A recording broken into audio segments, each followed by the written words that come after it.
আচ্ছা, আপনি কি জানেন আপনার যে ব্লাড প্রেশার আজকে মাপা হয়েছে সেটা সঠিকভাবে নেওয়া হয়েছে কিনা, সেটা নিখুঁত কিনা? তাহলে কয়েকটি কথা একটু জেনে রাখা যায়। রক্তচাপ মাপার সময় যদি ছোট ছোট নিয়ম মানা হয় তবে ফলাফল হবে একদম সঠিক।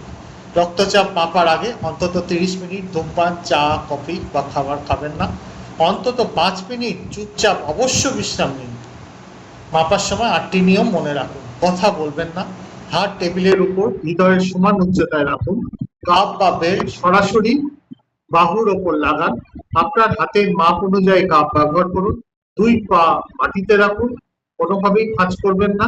পা ক্রস করবেন না। আগে প্রস্রাব সেরে নিন।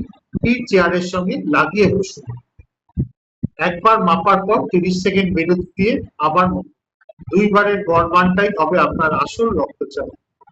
এই নিয়মগুলো মেনে রক্তচাপ মাপলে রিপোর্ট হবে একদম নির্ভুল।